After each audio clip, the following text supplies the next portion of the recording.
welcome you all to UNAPA School Chanum, Imphal East, a fully residential school ranked Manipur #1 in All India School Ranking Awards 2023-24 by Education World in Co-Education Boarding School category. Academic session for 2024-25 will begin on 1st April 2024. Registrations are open for classes 4 to 9. Hurry up for registration.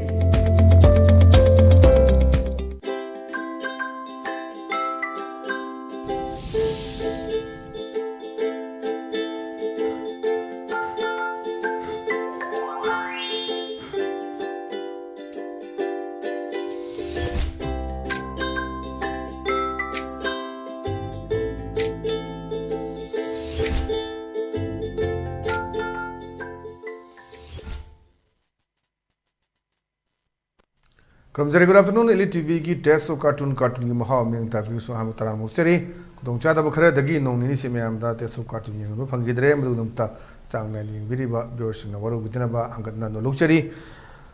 Masih Imphal फंगो पाउसे सिंगी cartoon सिंगदा cartoonist न करी हाइनिंग निबा करी फदों निबा how मिया म थमजगे अहान बते लोखत सके Sangai express की ओंथोक पने दा हाइदा ओंथोक पने दा हाइबा कार्टून से यंगबियो याम फजबा उचेक मपानदगी होगी क्या है चकतारब उचेक नाक्तनी लोकताक की सिन मनी अदेदा उचेक अनी वरी सानबगी सिन उचा अमन हाइरे मी सिंगसे ज्ञान तानरमाने अखोई फानब लांग थाकप उदे अना हाइबने अद उचेक अमसना हाइरे हाइरुनु ताइबंग मीदगी हेन फत्तब जीव लेतबनिको हाइरुनु हाइसिने दुना हापीद्रे तुपीद्रे कायनग दुम अदुना अखोगी मकोक्ता मसम हौबसी लाइरुनु कायना इपाइ पुना हाइबो फम दुनी अदुना माइ दोना कोई उचेक छाउ चेक मयामबा मपानगी पायरागा चकतारब सिंगसिना मोइसी हंदक्ति लांग थाक्त्रे फाबीद्रे मोइसे कायना खल्लुबदो अदुदा हाइरुनुको तारुनु हाइरुनु हे खंगा मु कोई फागेन तोरकनी ताइबंग मिदगी हेन फत्तब जीव लेतबनिना मी सिंगसे अदुना अतै दिम ngangnaba yaba मी सिंगसे ngangnaba dam luba अदुगी फिबम दुनी अदुना याम हाइरुनु को न उचेक सिंगसिना वरी सानजबगी सिंदु लुक्ताकपा मेयदा अदुगी फजबा मेसेज अमा पीबा कनोनी हौजि लांग था कन उचेक सिंगे फाबा चाथोकपा अतांग अतांग उचेक सिंग चकतारबा येंगबा नुंगाइजबा मयाम सि नेचर की फजबा मयाम सि प्रकृति की फजबा मयाम सि लोइन हेक्ता मांगनबगी कांबु खरा थोलपा मोइसु लेता लाइरगी थोलपा अदुना सुम मयाम सि लेबसिदा मन फोंदोक जबदुनी अदुना कोई से हंदक्ति लांगम थाक फाबीद्रे खोतबीद्रे का हाइबस वारुनु केमदा का हाइरुनु को मीसेना हाइबगी सिंदुनी मथंग लेसिना खोई सना लेबाकी लोइरेदना हाइबदुनी लोइदना हाइबा असिनसिदा कोई पोत चै दुकानदार अमगा पोत चै लापु नुपा अमग वरी सानबगी सिन्ने न पोत चै ममल तांगना योनबा अदैदा ngसागी कस्टमर सिना हंगबने नंगना योलिसी ममन वांगमन खरे हाइबनेबा अदा ngसागी दुकान फमिबा मयांगने सक येसे दुकान फमबा अखोगी गलामान योनबा दुकान ने तमाने नागा की खंगनतना कुकी गिसु टैक्स वांग लौरिसिदी अइना मांगजगदराना अइना ममांग द हाइजगनि टैक्स सिंग से अवांगपुगी कांबु सिंग सिदे मु एमआरपी के से तोंगाना नप्पे न फोन अखोगी फो तोंगाना नम्मे न पाउ ताय अदुना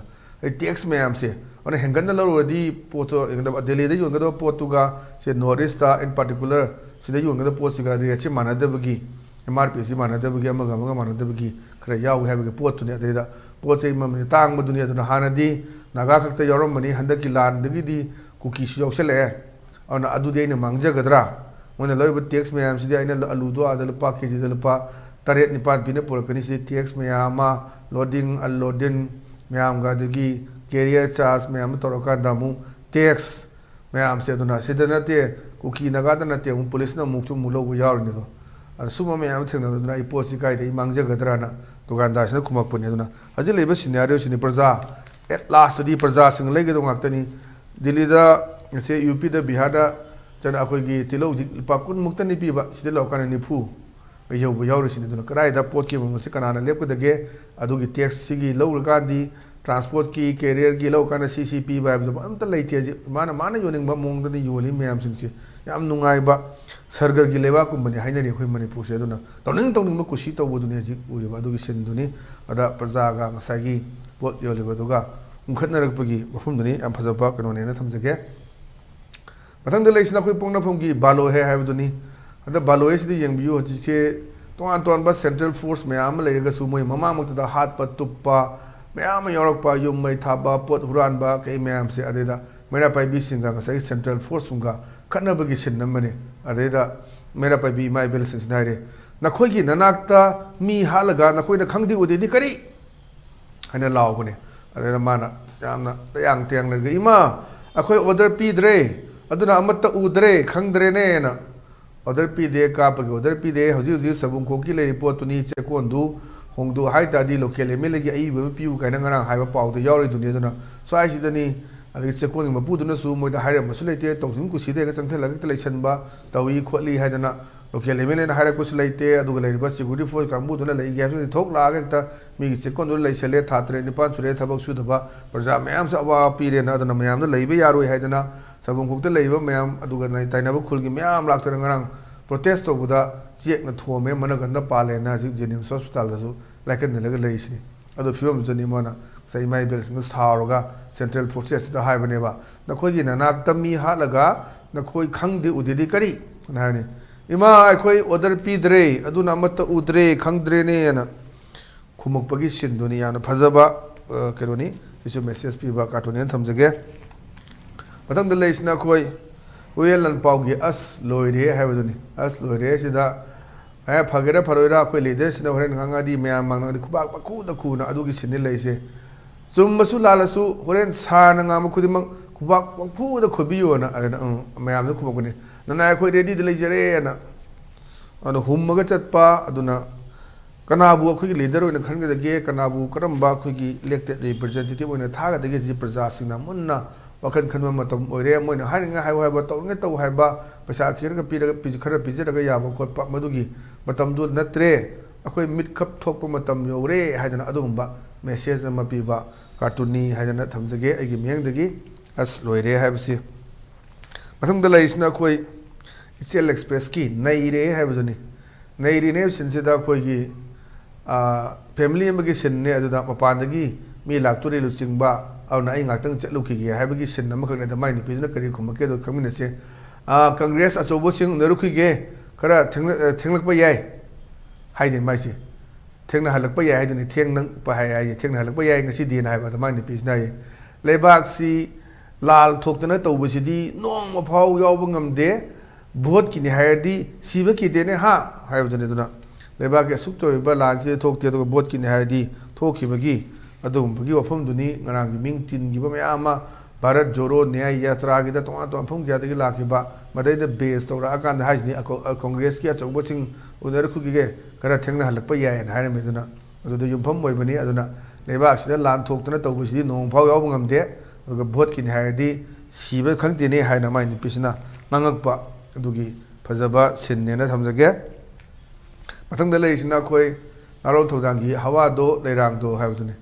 अथाजि सिमी सिंचे लोइना वानरबगी मतमने डिप्रेशन चटपा सेनबम सेन तमफम सुफम नुमफम लेतबा अदा डॉक्टर से यंगलाकपने नुपीसे अगो नुपीसने कय हागेदा डॉक्टर सेल तोनबा काउथोकनबा गुली अमते इबियोना मीगी सेल से म्याम तोनसलाबा मासे वारबा ngakta lega amma mu thawla ayukta mu thawla gi नुमिंग मतुक नमु थौला नुंदांग थौला पा मासे वारा आबदु ने ngasai नुपीसे अमा डॉक्टर मनाक्से लाए अदो मान हाइबनी डॉक्टर सेल तोनबा काउथोकनबा गुली अमते इबियोना अ डॉक्टर जे मसा था तामी सेल तोनबा काउथोकनबा है अरो दे तुम डॉक्टर दुना दम मासे दम साइको खरे लेरिना जेल थाजिनगिब्रा नतक हिदाक पिजब्रा वारिबोबा सुबसे हाजिक सुबगी स्टेज से लेइरि हाइदना मयाम से वाबगी पुसलुबा सुबम नबम दि लेतबा मिगी सेंदोइ पि द यादबा सुम मयाम मसिगी हाजि तोंगान तोंगान मफुम क्यादनि हाजि वानरिबा मयाम से स्वाइद खरे लेरगा पलांग लांग पंग लेबा सरबा अदुगा लेरिबा चिखोंग चिंगा द लेरि मयाम से सोकी बति वाबा कुकीने नोंमे कापसलकदरगा हाबि वाबा नोमगी सुननबा सुबम लेतबगी अवाबा चाननबा नोमगी चरा तानबगी अवाबा मीगी सेन पुसलुबगी सिंगनबगी अवाबा लेकागी पोयेंग चेंगी देव कर्मगी अंथोंग अवाबम फिबम ने लेरिसे अदुना याम लुबा तंजासिने अदुना कोकचे लेखलक्तना डॉक्टर लाकांदा हाइबनी सेल तोनबा काउथोकनबा मिना सोल तोनबा काउथोनबा गुली अमते इबियोना नोकसु नोनिंगबा दुगा फिबम अमला सुम लाकदोरेमनी मिसिगे लोइना मग डिप्रेशन लालपगी पोसे लाकदोनी मथंगदा लेसिना खोय मणिपुर न्यूज़ की दसानी हाइदोनी अदा मोय अनि वारी सानबने हने माफलरगा याले अदगी चैसुंगा पाइरे खबर पारगा इमतासिदा Modi Modi Modi मथंगदा Amit Shah Hausina Kuldip Dasani na matamna Modi wangang de ngangnaramba dugi asu Amit Shah na kaim tau de ngangnaramba de Kuldip nam haigale sona kanda khoi mapangi la loba khut yawi yaudi haiba chap chap khoi praman khangde somda parliament da karida loina laukatara home minister haina mapan khut change haidana yaure haidana laukthokro pone dam Kuldip namu ma khangde adugi proof leite namu ule tawre ni dona yamna matung maram thamdaba marin lamda leire adagi somna kandani 355 se chalabra chanadabra aijam chap chap khangde adagi amma no mukoi jik yamna miloise unified command se cm dagi lokthu a gi chi thokhibra ba thoi thokte adu thokta da dadi woyen legidra aduni resida mo khoi unified command gi leader se happy ona delhi da chalaga wanu mure gaina adi somna kana chi me ama thole tongana aduni ma si unified command gi lokthu a gi chi thokhibra officially arunda gadagadi chele tagadi dama lothok tene leidoi natra adu dadi pura lothok ki bocha manane haji BJP ki leader mayam ada Amit Shah da JP Nadda da unana batokpa adi sona kanda koi NGO mayam civil society mayam namu sona kanda koi unified command CM da pigi da pura confusion ne don lei poche ma je lothok ki bra unified command gi lothok na che thok ki bra 350 by chane na hai bra amunga chanai hai ni mu chane de hai ni mong mari lamba ta da ne kayumba lothok jagadi ki debagi ma leader oyo ma unified command gi chairman ohelo na mo kadabagi haiga doino haibo from se adon to anton ba question me ama lai adu dani me haji ngang ri matam da modi au mecha amisa hajina Kuldip ana da sani he ana hai sini am phazaba chu cartoon ne thamjage mathang da leisna ko people's chronicle gini mostly monday masagi MLA mantri sina mai khungang sida yengba lakpani adu ma praja sing da haibani mana I know I khange the village is absolutely backward but it same ga sang yamna lairaba handaba chakhotri bhai du oire economically sen thungilam da su socially social gilam da su financially sel thungilam da su aduga educationally lai su tamgilam su and mentally hajela isni ai khange na mana I know the absolute backward kaida sel thugi from ju phatre paisa ju pai dre socially me am pun da su backward oire aduga education da su aduga mentally da su hana hairak poduni su me am je thengmeri me am ni haji khungang la kana aduna khungang gi praja asina ngarang chief minister khai do akoi ngasi aigi imung tariba da sa se atopa am de ta han biraganu pabung hajna makhong paira ga khoramba haji social media da viral oraga lai baduni aduni Manipur ge sumba scenario sen me am si cartoonist me am sina phajana tasun khomjala kanda me am da gyan tahanaba wakal khalan namba adumba puthorokpa elakpa cartoon ngaktani ana ketang aina khangjaba khara aina khanjaba si oigani haidana oi aya matam da koina khanjai chumba yawi cartoonist ga dum pa phauna bada aduna mona puthokni badi phum maga ngang ba hena khangdaba mayam sawe dubu na thamjabaduni aduna aranu hi yaw su mayam ngakpiro ngakpi gani aduna ngasigidi adu ELITETV gi test cartoon gi mahaw matang sai lo sanjare meng tabiru singbo kana khurum jabolena kainana be thingni jiri pinebersi